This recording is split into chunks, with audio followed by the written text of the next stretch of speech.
આજે રાજકોટ ખાતે સ્વસ્થ નારી સશક્ત પરિવાર અભિયાનના 15 દિવસીય 2 પખવાડિયાના જે કાર્યક્રમ છે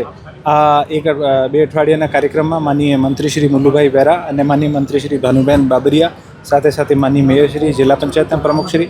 માનનીય એમએલએ શ્રી અને એમપી શ્રીઓની ઉપસ્થિતિમાં આ કાર્યક્રમ જે છે કરવામાં આવ્યો। આ કાર્યક્રમમાં એક સઘન સ્વાસ્થ્ય ચકાસણીનો જે કેમ્પ જે છે આ પીડીયુ મેડિકલ કોલેજ અને આપણા તમામ હેલ્થ સ્ટાફના મદદથી રાખવામાં આવી। સાથે સાથે બ્લડ ડોનેશનનો પણ એક કેમ્પ કરવામાં આવ્યો। ગઈકાલે પણ રાજકોટ જિલ્લામાં તમામ તાલુકાઓમાં લગભગ 1800 થી 2000 યુનિટનો બ્લડ ડોનેશનનું કેમ્પ પણ કરવામાં આવ્યું છે। આજે પણ આ કેમ્પ ચાલુ છે અને માનનીય મંત્રીશ્રી દ્વારા, માનનીય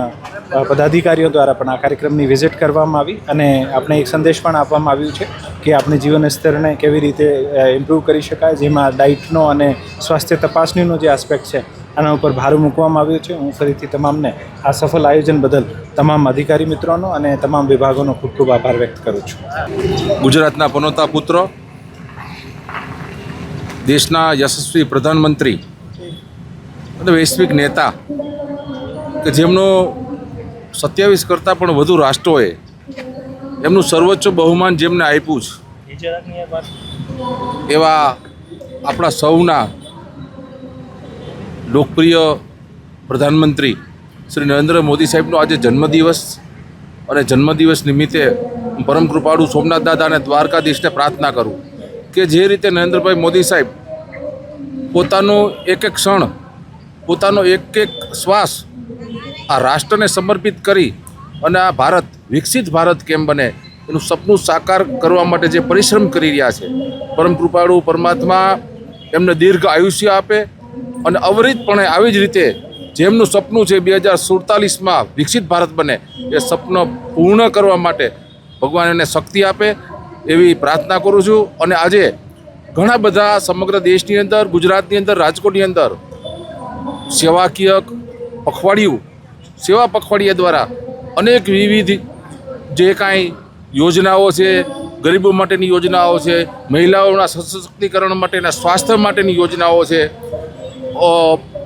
ગરીબ વસ્તીમાં સેવા કાર્યો છે, બ્લડ ડોનેશનના કેમ્પો છે,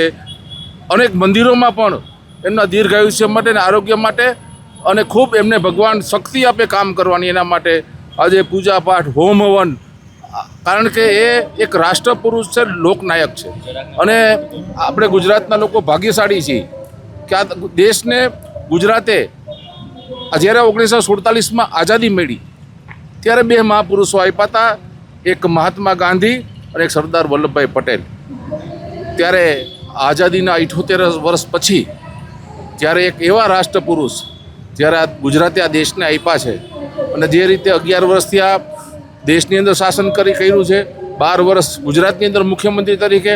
અને નાનપણથી જ એક એનું સમગ્ર જીવન રાષ્ટ્ર પ્રથમ અને રાષ્ટ્રની સેવામાં જ એમને જીવન સમર્પિત કર્યું છે। ત્યારે મોદી સાહેબને જન્મદિવસની ખૂબ ખૂબ શુભકામના પાઠવું છું અને ભગવાનને પ્રાર્થના કરું તે સતત